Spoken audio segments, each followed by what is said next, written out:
Hello and a very warm welcome to the Question Hour show from the Parliament House complex, where we bring you important unstarred questions asked by the members of the Rajya Sabha earlier and the response given by the government. I'm Kriti Mishra, and joining me is my colleague Vishal Dahiya. Well, thank you so much, Kriti. And just like every day, let's take our viewers through to some important questions. And the first one is to the Ministry of Agriculture. And this one has been asked by member Prabhakar Reddy Vebi Reddy. The question says that whether government has assessed the total loss to a farmer's crop by wild animals during the last 3 years. Well, there's no such assessment done by the Ministry or Department of Agriculture and Farmers' Welfare. However, the Ministry of Environment, Forests and Climate Change provides financial assistance to states under centrally sponsored schemes of integrated development of wildlife habitats, Project Tiger and Project Elephant for management of wildlife and its habitats in the country. The activities supported under the schemes include construction or erection of physical barriers such as solar-powered electric fence, including others like barbed wire fence, biofencing, using cactus boundary walls, etc. to prevent the entry of wild animals into crop fields. The government further says that in order to check the losses of crops by stray and wild animals, Ministry of Environment, Forests and Climate Change is taking several steps.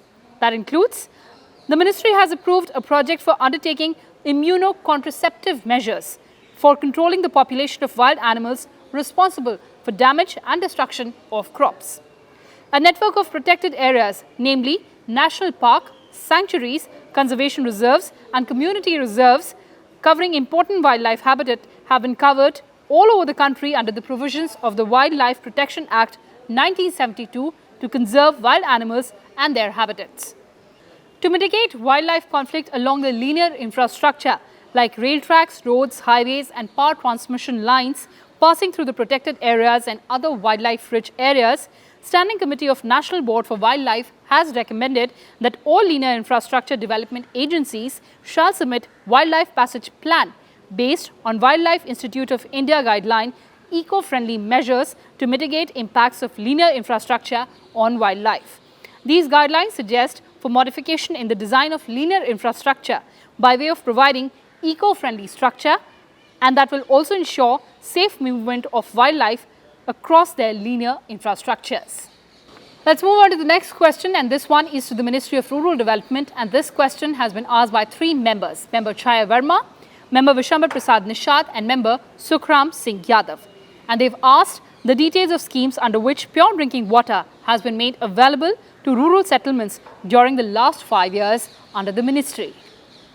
Well, the Ministry of Rural Development in its answer says that it does not implement any scheme for providing pure drinking water to rural settlements. However, as per information shared by the Department of Drinking Water and Sanitation, water supply is a state subject. Now, the Department of Drinking Water and Sanitation, through centrally sponsored scheme, namely National Rural Drinking Water Program (NRDWP), provides technical and financial assistance to states for improving coverage of safe drinking water in rural areas. Under NRDWP, the state government accords approval for various schemes taken up under it. Further, they plan, design, approve, execute, operate and maintain the schemes for providing safe drinking water to the rural population.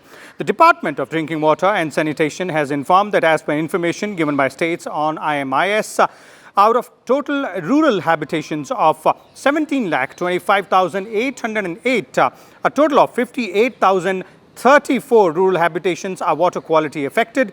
Similarly, a total of 9,46,749 rural habitations are those habitations which have been provided with hand pumps.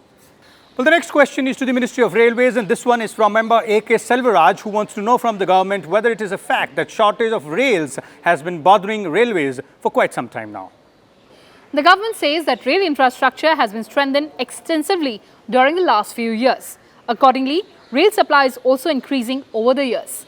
For renewal of rails in tracks and construction projects, 5.84, 6.46, 6.20, 8.74 and 10.50 lakh tons rail were supplied in 2014-15, 2015-16, 2016-17, 2017-18 and 2018-19 respectively. Supply of approximately 14.5 to 15 lakh tons rail is expected in 1920. Ministry of Steel has been requested to direct Steel Authority of India Limited to further increase its production. In addition to SAIL, other private domestic manufacturers have been considered for rail supply since 2018-19.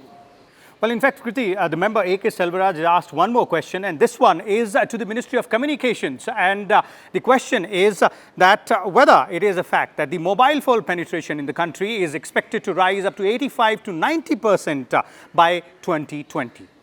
Well, the government says that as per Performance Indicator Report dated 10th of July 2019, for the quarter January 2019 to March 2019 released by Telecom Regulatory Authority of India, tele-density for wireless services is 88.46% on 31st of March 2019. The tele-density is expected to improve with further increase in coverage. Further, the government says that more than 52% of the total mobile telecom users have subscribed to data services. The information regarding subscription of data services by smartphone owners is not maintained by the government. Let's move on to the next question, and this one is by member K. Ravindra Kumar, and this question pertains to the Ministry of Railways. And Mr. Kumar has asked whether the government has taken or is taking steps to augment on-board housekeeping services in the country across trains. Well, the Ministry of Railways in its answer says that on-board housekeeping services are provided in Rajdhani, Shatabdis and other important long-distance mail and express trains for cleaning of coach toilets, doorways, aisles and passenger compartments during the run of the trains on other than purely overnight trains. Now, OBHS has been provided in nearly 1,080 pair of trains, including nearly 550 pair of trains aided in around last 4 years. Coach Mitra service has been provided in nearly 1,040 pairs of OBHS trains as a single window interface to register coach-related requirements of passengers such as cleaning, disinfestation, linen, train lighting, air conditioning and watering of coaches. Also, cleaning on run is included in onboard housekeeping services. Water filling in coaches is a separate activity and is done at both ends, that is terminals and at nominated en route stations by the ground staff.